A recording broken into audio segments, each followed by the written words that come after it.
Juste après avoir accouché, j'étais encore dans mon lit d'hôpital. Ma fille a soudainement couru et a crié. « Maman, on doit quitter cet hôpital tout de suite. » Déconcerté, j'ai demandé « Que veux-tu dire ?» Elle m'a tendu un morceau de papier. « S'il te plaît, regarde juste. » Au moment où je l'ai lu, j'ai attrapé sa main. Nous sommes partis sans nous retourner. Avant de commencer l'histoire, n'oubliez pas de laisser un like et de vous abonner à la chaîne pour voir plus d'histoires comme celle-ci. De magnifiques maisons en pierre bordent le quartier chic de Brooklyn à Boston. Parmi elles, le manoir victorien du 23 Maple Street attirait particulièrement le regard. Emily Collins se tenait près de la fenêtre, regardant la neige tomber dans le jardin, la main posée sur son ventre. Elle était enceinte de 8 mois. « Maman, tu peux m'aider à monter le berceau ?» La voix de Sophia retentit depuis le salon. Emily sourit, se retourna et vit sa fille de 17 ans, Sophia, en plein travail. Ses longs cheveux châtains étaient négligemment attachés en queue de cheval, et elle portait un vieux jean et un pull trop grand. « Bien sûr, mais ne me laisse rien soulever de lourd, » dit Emily en s'asseyant lentement sur le canapé. « Merci de prendre soin de nous deux, maman et le bébé. » Sophia sourit à sa mère, ses yeux bleus identiques à ceux d'Emily. « Évidemment que je dois le faire, je vais m'occuper de mon petit frère. »« Ce sera peut-être une fille, » dit Emily en riant. « Quoi qu'il en soit, tu seras une grande sœur formidable. » Au moment où Sophia allait répondre, ils entendirent la porte d'entrée s'ouvrir. « Je suis rentré. » La voix forte de Richard résonna dans la maison. Il portait un costume gris et tenait une mallette dans une main. Cadre dans une société d'investissement, il était toujours très occupé par son travail. « Papa !» Sophia courut serrer son beau-père dans ses bras. Bien qu'il n'ait aucun lien de sang, leur relation était profonde. Richard avait été un bon père pour Sophia depuis qu'il avait épousé Emily 7 ans auparavant. Richard tapota la tête de Sophia, puis s'approcha d'Emily et l'embrassa sur le front. « Comment te sens-tu aujourd'hui ? » « Je vais bien. » Emily prit la main de son mari et la posa sur son ventre. « Nous allons bientôt rencontrer ce petit bout. » Une lueur de joie brilla dans les yeux de Richard. Cadre dans une grande société d'investissement, il était connu dans la communauté comme un homme d'affaires prospère. Sous son apparence sévère se cachait un cœur bienveillant qui aimait sa famille plus que tout. « Jennifer et tes parents arrivent demain, c'est bien ça ?» demanda Emily.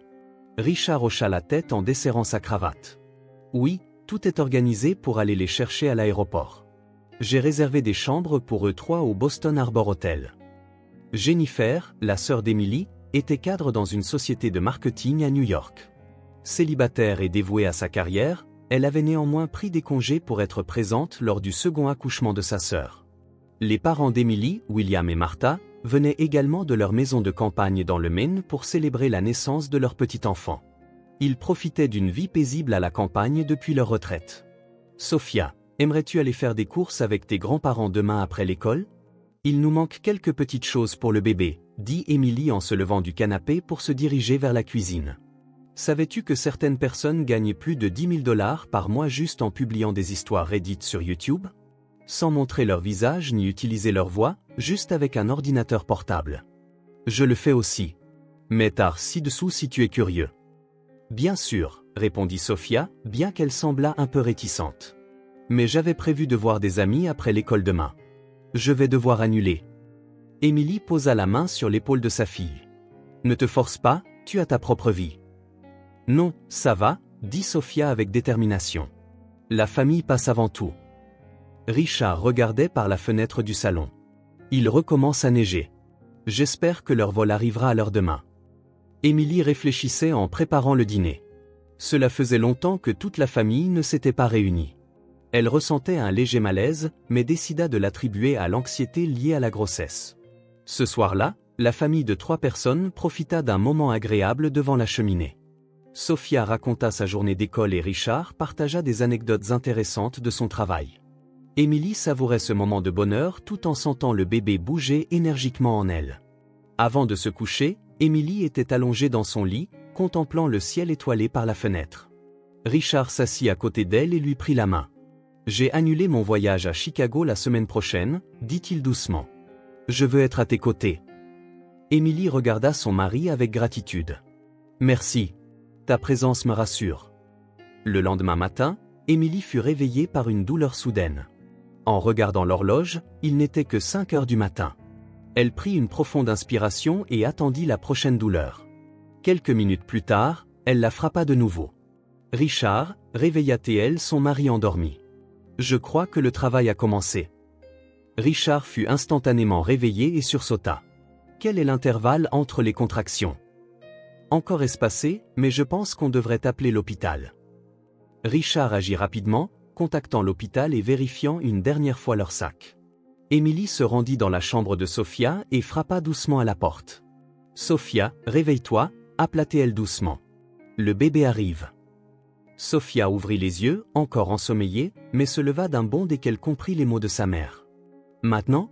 Mais c'est plus tôt que prévu. Les bébés ont leur propre calendrier, sourit Émilie. 1 heure plus tard, Émilie était allongée dans un lit d'hôpital. Richard, tout juste rentré d'un voyage d'affaires à l'étranger, se tenait à ses côtés, ne montrant aucun signe de fatigue. Sophia avait décidé de manquer l'école pour rester avec sa mère. La lumière du matin filtrait par la fenêtre de la chambre d'hôpital. Toute la famille était prête à accueillir la nouvelle vie sur le point de naître. Émilie tenait la main de Sophia et sourit. « Es-tu prête? Prête à accueillir un nouveau membre dans notre famille ?» Sophia hocha la tête. « Oui, j'attends ça depuis des mois. » Richard embrassa doucement le front d'Émilie. « Ce sera le plus beau jour. » Émilie grava ce moment heureux dans son cœur alors qu'elle se préparait à accueillir une nouvelle vie. La maternité du Boston General Hospital était emplie d'une tension calme. La neige avait commencé à tomber dehors, et la lumière matinale filtrait dans la chambre. Émilie sentait les vagues de contraction devenir plus fortes. Sophia tenait fermement la main de sa mère à son chevet, tandis que Richard faisait les 100 pas nerveusement dans la pièce. « Encore un peu de patience, » dit l'infirmière Carole. Elle vérifia l'état d'Émilie avec un sourire chaleureux. « Votre col n'est dilaté qu'à 6 cm. Il faudra encore un peu de temps. » Émilie expira profondément. « Ça fait plus mal qu'avec Sophia. » Sophia essuya le front en sueur de sa mère avec une serviette fraîche et dit « Tiens bon, maman. Je suis là avec toi. » Richard prit l'autre main d'Émilie et la serra doucement. « Que puis-je faire? As-tu besoin de quelque chose ?» Émilie sourit faiblement. « Reste juste à mes côtés. » On frappa à la porte, et Jennifer, la sœur d'Émilie, passa la tête. « Je peux entrer ?»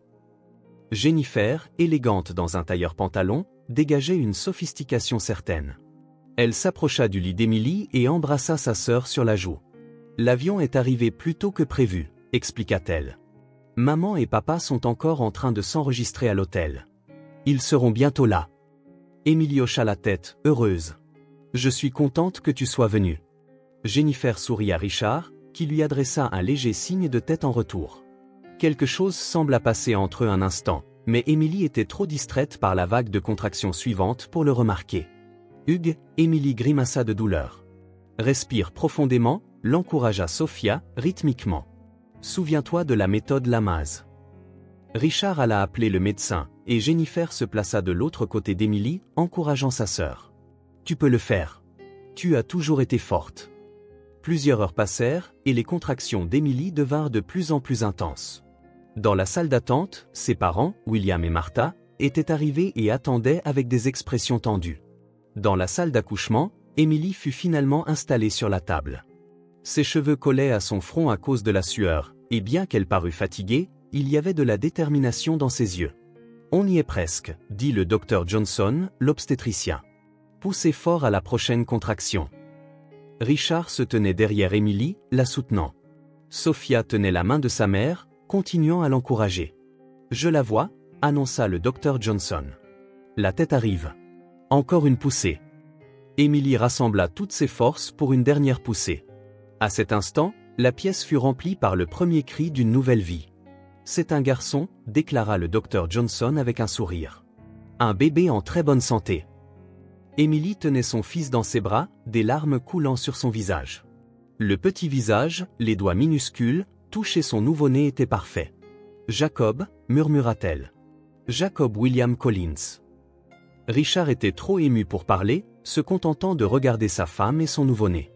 Sophia plaça son doigt dans la petite main de son frère et dit doucement « Bonjour Jacob. Je suis ta sœur, Sophia. » Lorsque l'infirmière emmena Jacob pour les mesures et les soins, les membres de la famille entrèrent à tour de rôle dans la chambre.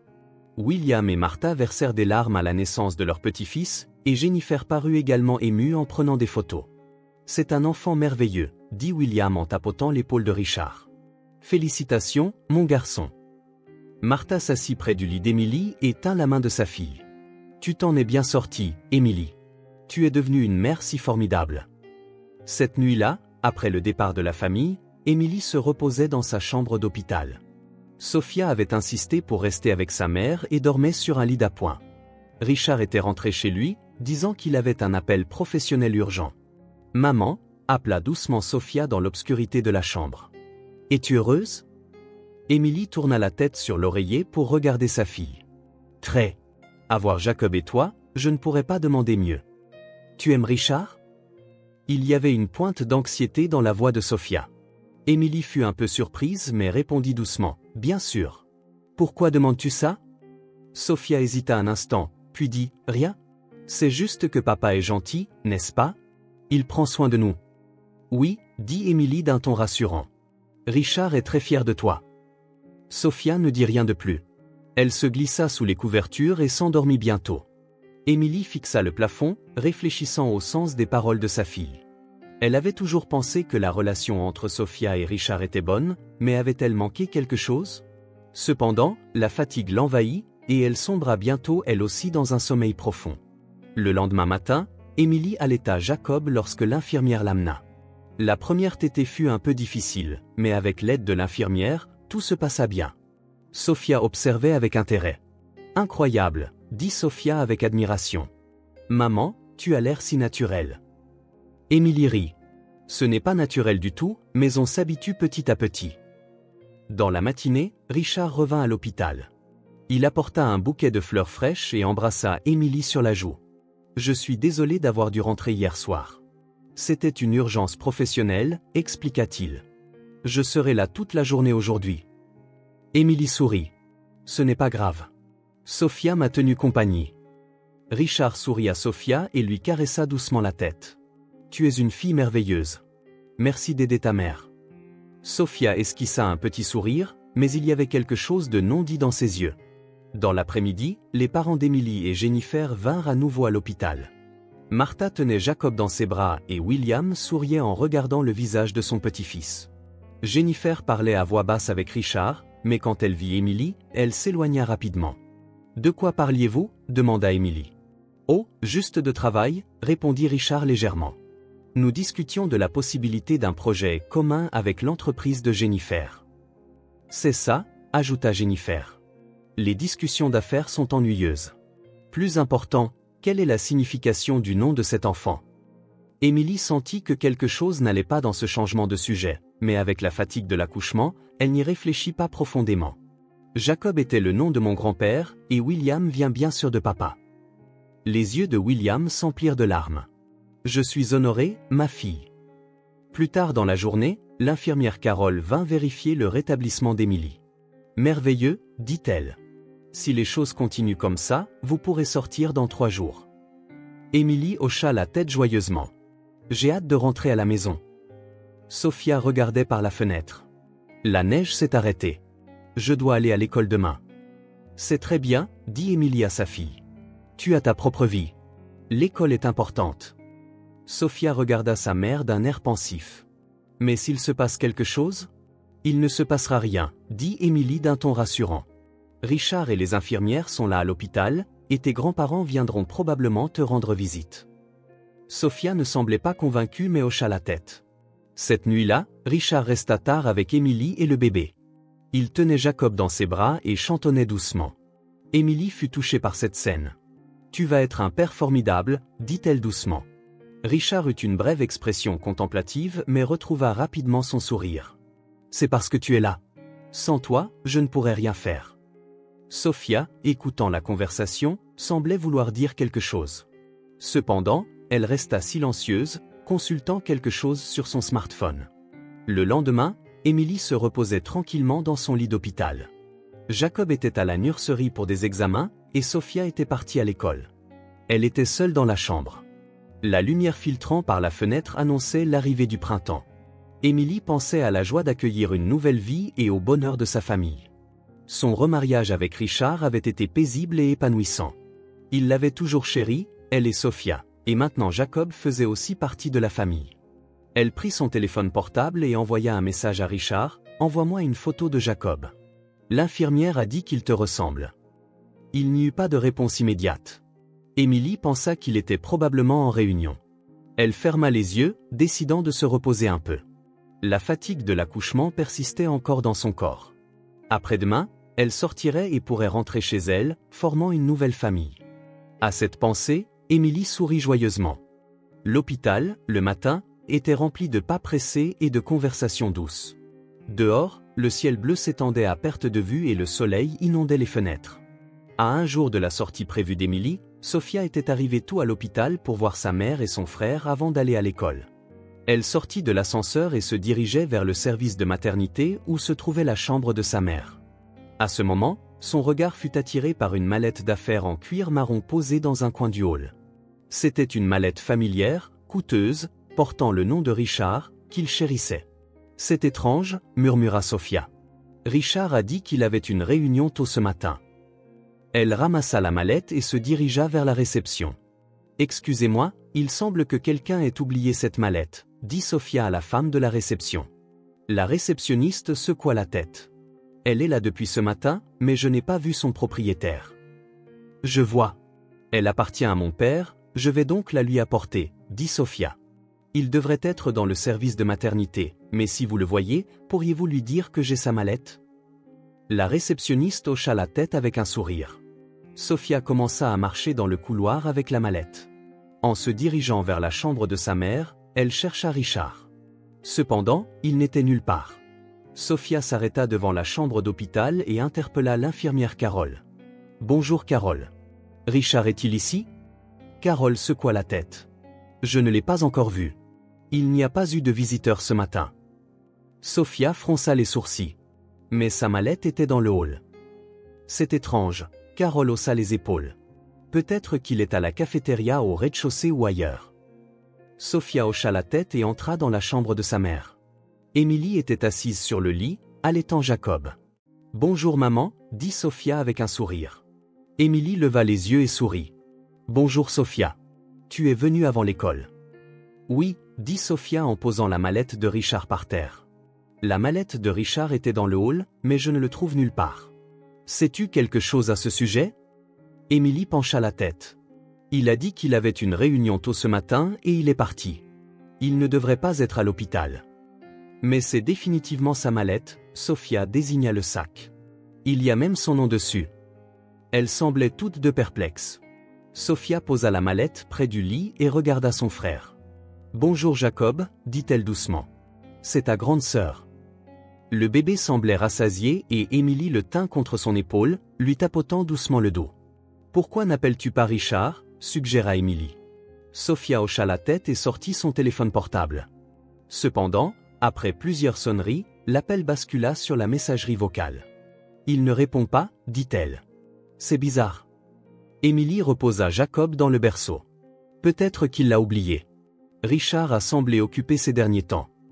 Mais ce n'est pas son genre d'oublier quelque chose d'aussi cher, dit Sophia. Devrions-nous regarder à l'intérieur ? Peut-être qu'il y a un contact d'urgence ou quelque chose. Émilie hésita un peu mais hocha la tête. Oui, il pourrait y avoir un indice. Sophia ouvrit la mallette et regarda à l'intérieur. Il y avait des dossiers de documents soigneusement organisés, une tablette et un petit carnet noir. Elle sortit un dossier. Il portait le logo de Montgomery Investment Company. C'est de son entreprise. Sophia ouvrit le dossier. À l'intérieur se trouvaient plusieurs documents. En tournant la première page, elle halta soudainement. « Qu'est-ce qui ne va pas ?» demanda Émilie, inquiète. Sophia ne répondit pas, feuilletant rapidement la page suivante, puis la suivante. La couleur quitta visiblement son visage. « Sophia !» Émilie éleva la voix. « Que se passe-t-il ?» Les mains tremblantes, Sophia tint les documents et s'approcha lentement de sa mère. Ses yeux reflétaient un mélange de peur et de colère. « Maman, » dit-elle, la voix tremblante. « Regarde ça. » Émilie prit les papiers et commença à lire. Ils semblaient être des documents juridiques, comme un contrat entre Richard et Jennifer. Alors que les yeux d'Émilie suivaient le contenu des documents, son expression changea. Et elle ne trouvait plus ses mots. Il y a plus, Sophia tendit un autre document. Ceci est un document montrant les plans de Richard pour transférer les propriétés et les comptes bancaires à ton nom après la naissance. Maman, il essaie de voler tes biens. Émilie continua de regarder les documents, incrédule. Là, en détail, se trouvaient des plans horribles concernant son avenir, celui de Sophia et du nouveau-né Jacob. Richard et Jennifer avaient une liaison depuis des années et avaient prévu de profiter de l'état mental instable d'Émilie après l'accouchement pour voler ses biens. Encore plus choquant, les noms des parents d'Émilie figuraient également dans les documents. Ils devaient recevoir de l'argent en échange de leur coopération. Je ne peux pas le croire, dit Émilie d'une voix tremblante. Comment ? Un regard déterminé apparut sur le visage de Sophia. Maman, c'est dangereux de rester ici. Ils vont sûrement... Ces mots furent interrompus par des voix provenant du couloir. C'étaient Richard et Jennifer. Ils approchaient de la chambre d'hôpital. Sophia devrait être à l'école maintenant. Émilie se repose probablement avec le bébé. Procédons comme prévu, entendions la voix de Richard. L'avocat vient cet après-midi. Les documents sont-ils prêts ? La voix de Jennifer était également audible. Émilie et Sophia se regardèrent avec des yeux remplis de terreur. Avant que les deux ne puissent entrer dans la chambre, Sophia agit rapidement. Elle sortit tous les documents compromettants de la mallette et les mit dans son propre sac à dos. Puis elle remit la mallette, maintenant vide, à sa place d'origine. « Maman, vite, murmura-t-elle. Habille-toi.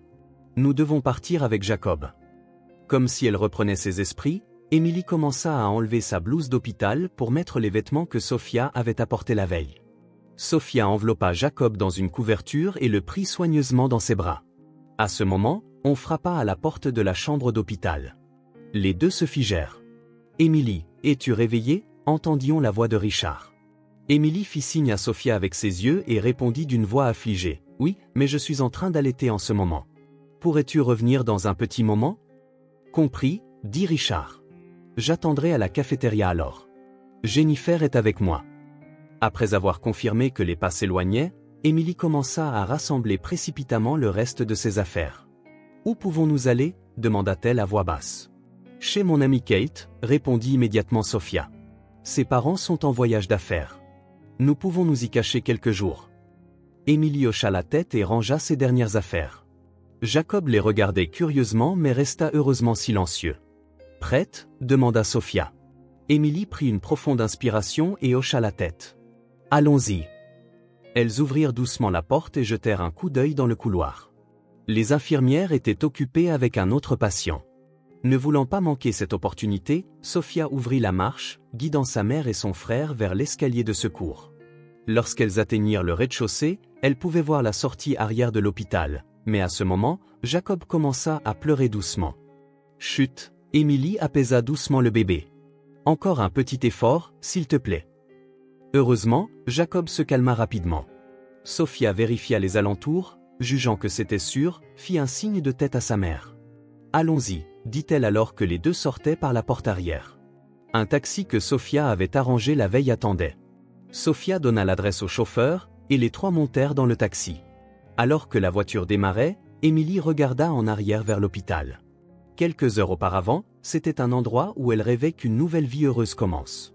Maintenant, il s'était transformé en un lieu de peur d'où elle avait dû s'échapper. « Tout ira bien, maman. » Sophia tenait la main de sa mère. « Nous avons les preuves.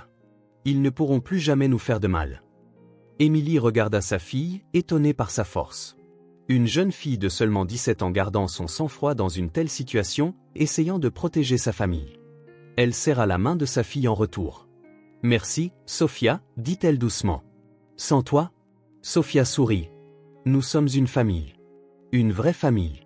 Que nous soyons liés par le sang ou non, les familles se protègent mutuellement. » Le taxi traversa les rues de Boston, se dirigeant vers la banlieue.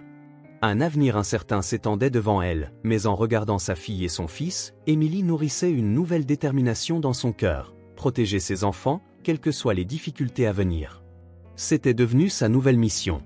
La maison de Kate Donovan se trouvait dans un quartier résidentiel calme de la banlieue de Boston. La maison blanche à 2 étages était entourée d'un grand jardin, offrant un environnement privé. Kate, l'amie d'Émilie, leur offrait une cachette, profitant de l'absence de ses parents en voyage d'affaires.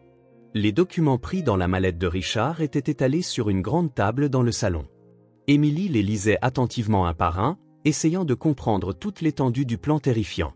Sophia était assise à côté d'elle, tandis que bébé Jacob dormait dans un berceau improvisé. « Je n'arrive pas à y croire », dit Émilie d'une voix tremblante. « Richard, Jennifer, et même mes parents. » Sophia posa sa main sur l'épaule de sa mère. « Maman, regarde ce document.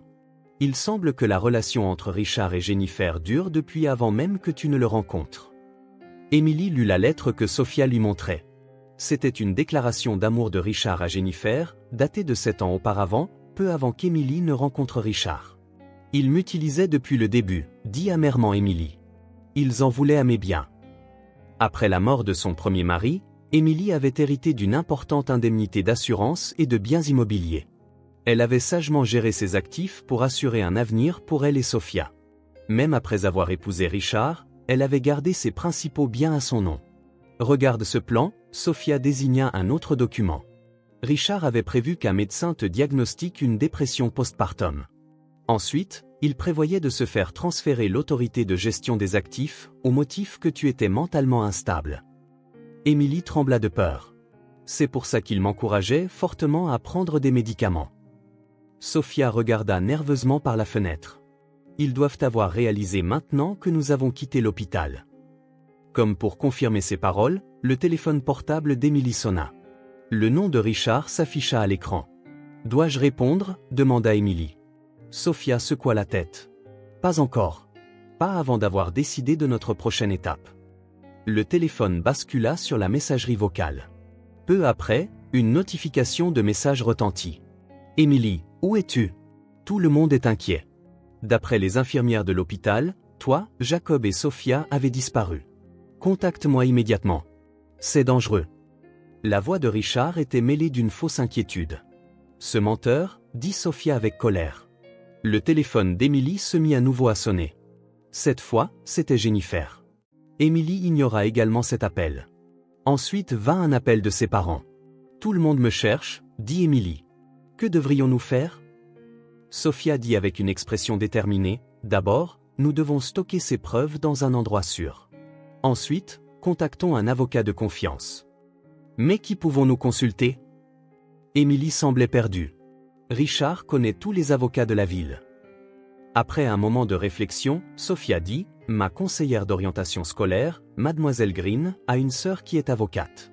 Je pense que nous pouvons lui faire confiance. » Émilie acquiesça à la suggestion de sa fille. « Contactons-la. » Sophia sortit son propre téléphone portable et envoya un message à la conseillère. Peu de temps après, une réponse arriva, indiquant que la sœur de Mademoiselle Green, maître Sarah Green, pouvait les rencontrer cet après-midi. « C'est bien », Sophia montra son soulagement. Apparemment, elle est spécialiste en droit de la famille. À ce moment, Kate entra dans la pièce. « Sophia, regarde la télé dans le salon. On parle de vous aux informations. » Les trois se précipitèrent dans le salon. Sur la chaîne d'information locale, un titre annonçait « Nouveau-né, mère et adolescente disparue de l'hôpital ». L'écran montrait Richard s'adressant aux journalistes avec une expression accablée de chagrin. « Ma femme, Émilie, est dans un état de confusion mentale après l'accouchement. Il semble que notre fille, Sophia, ait également été affectée. Leur sécurité et celle du bébé sont notre priorité absolue. Si quelqu'un a des informations, veuillez contacter la police. » Émilie s'effondra sur le canapé. « Il essaie de me faire passer pour folle. »« Mais nous avons les preuves, » dit fermement Sophia. « Tous ces plans sont là. » Dans l'après-midi, maître Sarah Green se rendit chez Kate. C'était une femme digne d'une quarantaine d'années, aux yeux vifs et à l'expression réfléchie. Émilie et Sophia lui montrèrent tous les documents et expliquèrent la situation. Sarah examina attentivement les documents et prit des notes. « Ce sont des preuves extrêmement sérieuses, » dit-elle finalement. « Richard Collins pourrait être accusé de fraude, de tentative de détournement de biens et de violence psychologique. Mais il répète partout que je suis mentalement instable, » dit Émilie anxieusement. « Qui croira ma parole ? » Ces documents disent la vérité, répondit Sarah avec confiance. De plus, nous devons recueillir des preuves médicales sur votre état mental. Faisons-vous examiner par un psychiatre que je connais. Sarah sortit son téléphone portable et passa plusieurs appels. Pendant qu'elle parlait, son expression s'éclaira progressivement. « Bonne nouvelle, dit-elle après avoir raccroché. Nous pouvons demander une ordonnance de protection d'urgence au tribunal. Nous pouvons également demander le gel des avoirs de M. Collins. De plus, nous pouvons contrer ces mensonges en fournissant anonymement des informations à un ami journaliste. » Emily demanda avec une expression anxieuse, « Mais qu'en est-il de mes parents? Eux aussi ?» Sarah montra une expression compatissante en disant, « Vos parents pourraient également faire face à une responsabilité légale. Cependant, l'étendue de leur responsabilité pénale dépendra du rôle qu'ils ont joué dans cette affaire. » Sophia, tenant Jacob, dit, « Sommes-nous en sécurité? Je pense que Richard essaie de nous retrouver. » Sarah hocha la tête. « Je comprends votre inquiétude. Je recommande de déménager dans un autre endroit jusqu'à l'audience au tribunal de demain. Veuillez utiliser la maison d'hôte de mon cabinet. » Cette nuit-là, Emily, Sophia et Jacob suivirent la suggestion de Sarah et déménagèrent dans une maison d'hôte en banlieue appartenant à son cabinet. L'assistante de Sarah leur fit visiter les lieux et leur fournit les produits de première nécessité. Tard dans la nuit, Sophia trouva sa mère regardant fixement par la fenêtre. Elle se tint tranquillement à côté d'Emily. « Maman, ça va ?» Emily soupira profondément. « Comment en est-on arrivé là? Après la mort de ton père, j'ai fait confiance à Richard de tout mon cœur. Je pensais qu'il deviendrait membre de notre famille. La vraie famille, ce ne sont pas les liens du sang, dit doucement Sophia. La famille, ce sont des personnes liées par la confiance et l'amour. Nous trois, nous sommes une famille, maman. C'est suffisant. » Emily essuya ses larmes et serra sa fille dans ses bras. « Tu es si sage. J'ai du mal à croire que tu n'as que 17 ans. » « Il le fallait bien, » répondit simplement Sophia. Le lendemain matin, Sarah arriva tôt à la maison d'hôte pour préparer l'audience au tribunal. Elle organisa les preuves documentaires et examina les points du témoignage d'Emily. « Richard, Jennifer et vos parents pourraient également être présents, » avertit Sarah. « Ne les laissez pas vous déstabiliser. » « Je ne sais pas si j'en serai capable, » Emily avait l'air anxieuse. Sophia tint la main de sa mère et l'encouragea, « Tout ira bien, maman. Je suis là avec toi. » À 13h, elles arrivèrent au tribunal des affaires familiales de Boston. Des journalistes s'étaient rassemblés à l'entrée. Sarah les guida par une porte dérobée, protégeant leur vie privée. Lorsqu'elles entrèrent dans la salle d'audience, Richard était déjà assis avec son avocat. Jennifer était assise à proximité, l'air tendu. Les parents d'Emily, William et Martha, étaient également présents. Ils affichaient des expressions complexes en voyant Emily. La juge Elizabeth Morrison était une femme d'une cinquantaine d'années à l'air sévère.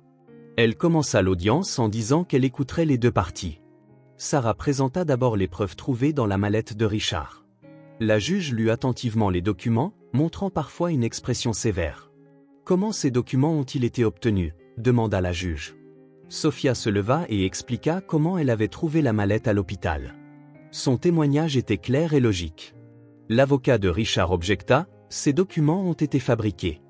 Madame Collins présente des symptômes de dépression postpartum et sa perception est déformée. » Sarah contra immédiatement, « Madame Emily Collins a été évaluée par 2 psychiatres indépendants hier et diagnostiquée comme étant mentalement stable. Je soumets ces rapports de diagnostic. » Ensuite, Sarah présenta des preuves de la relation de longue date entre Richard et Jennifer, ainsi que des relevés bancaires montrant des paiements aux parents d'Emily. Après avoir examiné les preuves, la juge se tourna vers Richard avec un visage sévère. « Monsieur Collins, comment expliquez-vous ces preuves ?» Richard montra une expression troublée. « Votre honneur, ce sont des malentendus. J'aime ma femme et mes enfants. » Cependant, ces excuses manquaient de conviction. Jennifer se recroquevilla, et les parents d'Emily commencèrent à s'accuser mutuellement. « C'est toi qui as dit que Richard s'occuperait de tout, » lança Martha à William. « Et toi, tu as dit que Jennifer était plus intelligente qu'Emily, » rétorqua William. Leur dispute fut interrompue par le marteau de la juge. Silence.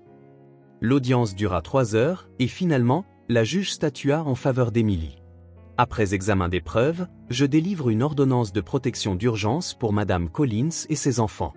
J'ordonne également le gel des avoirs de Richard Collins et demande une enquête pénale pour fraude. Emily versa des larmes de soulagement. Sarah lui tapota doucement l'épaule et dit, « Ce n'est que le début, mais c'est la première victoire. » En quittant la salle d'audience, les yeux d'Emily croisèrent ceux de Richard. Ses yeux reflétaient la colère et un sentiment de défaite. Jennifer ne put même pas la regarder et garda la tête baissée. Ses parents la regardaient de loin mais ne s'approchèrent pas. « Maman, allons-y », Sophia prit le bras de sa mère. Une nouvelle vie commence. Émilie regarda en arrière une dernière fois. Puis elle se tourna vers l'avant et commença à marcher avec Sophia et Jacob. 1 an plus tard, un petit cottage dans la banlieue de Boston était baigné par la lumière du soleil matinal. Le vert frais des arbres se balançait dans le vent, et les fleurs épanouies dans le jardin irradiaient de douces couleurs. La maison blanche à 2 étages, malgré son aspect moderne, était remplie d'une atmosphère chaleureuse. Emily Collins se tenait dans la cuisine, préparant le petit déjeuner. La lumière filtrant par la fenêtre illuminait son visage, révélant un sourire paisible. À 36 ans, elle avait surmonté les épreuves de l'année écoulée, devenant plus forte et plus sage. « Maman, le sac de Jacob est prêt ?» Sophia descendit les escaliers en courant. Maintenant âgée de 18 ans, elle était sur le point d'obtenir son diplôme de fin d'études secondaires et avait été acceptée à l'université de Boston. Elle avait choisi de poursuivre des études de médecine et faisait ses premiers pas vers un avenir certain. « Oui, il est près de la porte d'entrée », répondit Emily en se tournant. « Je vais le chercher aujourd'hui pour que tu puisses rester étudier à la bibliothèque. » Dans le salon, Jacob, âgé d'1 an, jouait dans son trotteur. Son sourire était aussi éclatant que le soleil, remplissant toute la pièce de chaleur. Au cours de l'année écoulée, la vie d'Emily et de ses enfants avait radicalement changé. Richard avait été inculpé de fraude et de détournement de fonds et avait été condamné à une peine de prison. Son entreprise avait perdu sa réputation et le cours de ses actions s'était effondré. Jennifer avait également été tenue légalement responsable en tant que complice et avait perdu son poste à New York. Les rumeurs disaient qu'elle avait déménagé sur la côte ouest pour commencer une nouvelle vie. Les parents d'Emily avaient d'abord montré de la colère et du déni, mais avaient progressivement commencé à avoir honte de leurs actes. Ils avaient tenté à plusieurs reprises de contacter Emily, envoyant des lettres d'excuses. Cependant, Emily n'était pas encore prête à réparer la relation avec eux. Elle avait besoin de temps. « Maman, comment avance le projet du nouveau groupe ?» demanda Sophia en beurrant son toast. Emily répondit avec un sourire, « Très bien. Le directeur du centre communautaire nous soutient pleinement et nous commençons officiellement le mois prochain. » Emily avait créé un groupe au centre communautaire local pour soutenir les mères célibataires. Forte de sa propre expérience, elle avait développé un fort désir d'aider les mères en difficulté. « C'est merveilleux, » dit fièrement Sophia. « Ton histoire aidera beaucoup de gens. » Emily sourit doucement. « C'est mon espoir. Même les expériences douloureuses peuvent avoir un sens si elles aident quelqu'un. » Après le petit déjeuner, Sophia partit pour l'école. Emily prit Jacob dans ses bras et regarda par la grande fenêtre du salon. Les fleurs qu'elle avait plantées des mois auparavant commençaient à fleurir dans le jardin printanier. Elles symbolisaient une nouvelle vie, de nouveaux commencements. Le téléphone sonna et Emily décrocha le combiné. C'était maître Sarah Green. « Bonjour Emily. J'ai de bonnes nouvelles. » La voix de Sarah était joyeuse. Les derniers actifs de Richard ont été débloqués par ordonnance du tribunal. Votre avenir et celui de vos enfants sont maintenant complètement sécurisés financièrement. Emily soupira de soulagement. Merci Sarah. Sans votre aide, je n'aurais pas pu arriver jusqu'ici. C'est grâce à votre force, répondit Sarah. Et encore une chose. Vos parents m'ont recontacté. Ils semblent être sincèrement repentants. Emily resta silencieuse un moment. Je comprends, mais j'ai encore besoin de temps. Bien sûr, Sarah se montra compréhensive. Quand vous serez prête. Après avoir raccroché, Emily emmena Jacob dans le jardin. Assise sur un banc, regardant son fils ramper sur l'herbe, elle réfléchit au passé. La mort de son premier mari, la rencontre avec Richard, le remariage qu'elle pensait heureux, puis la trahison choquante. Elle avait douloureusement appris que la vie emprunte des chemins imprévisibles. Mais la chose la plus importante qu'elle avait apprise au cours de ce voyage était le vrai sens de la famille. Les liens du sang ne sont qu'un hasard. Une vraie famille est composée de personnes qui se soutiennent et s'aiment sans trahison. Sophia et Jacob étaient le centre de sa vie, et eux seuls suffisaient à former sa famille. Dans l'après-midi, Emily laissait Jacob jouer dans le bac à sable d'un parc voisin. Elle sourit en le regardant jouer. Le petit bébé était déjà plein d'indépendance et de curiosité. Alors qu'elle était assise sur le banc, d'autres mères qu'elle avait rencontrées au parc s'approchèrent d'elle. Elles échangèrent des salutations chaleureuses et apprécièrent les conversations sur l'éducation des enfants et les événements locaux. Émilie trouvait progressivement sa place dans cette nouvelle communauté. Sur le chemin du retour, elle alla chercher Sophia à l'école. Sa fille dit au revoir à ses amis et monta dans la voiture avec un sourire. « Comment s'est passée ta journée ?» demanda Émilie. « Fantastique », répondit Sophia, les yeux brillants. « J'ai eu les meilleures notes à mon projet de biologie. » Émilie regarda sa fille avec fierté. « Félicitations. Tu as vraiment travaillé dur. » Quand elles rentrèrent à la maison, les trois commencèrent à préparer le dîner. Sophia jouait avec Jacob pendant qu'Émilie cuisinait. Leur rire résonnait dans toute la maison, faisant paraître les jours sombres du passé comme un lointain souvenir. Cette nuit-là, après avoir couché Jacob, Émilie et Sophia s'assirent sur le canapé du salon. « Maman, dit doucement Sophia. Es-tu heureuse ?» Émilie regarda dans les yeux de sa fille et sourit sincèrement. « Très heureuse. Parce que je vous ai toutes les deux. » « Nous sommes une vraie famille, n'est-ce pas ?» dit Sophia. « Oui, » acquiesça Émilie. « Pas besoin de lien du sang ou de vœux de mariage. Tout ce dont nous avons besoin, c'est d'amour et de confiance. » Dehors, le ciel étoilé s'étendait comme une promesse d'un nouveau lendemain. D'innombrables étoiles veillaient sur elle. Ayant surmonté les épreuves, Émilie, Sophia et Jacob continueraient à tracer leur nouveau chemin dans la vie, en tant que petite mais solide famille à part entière.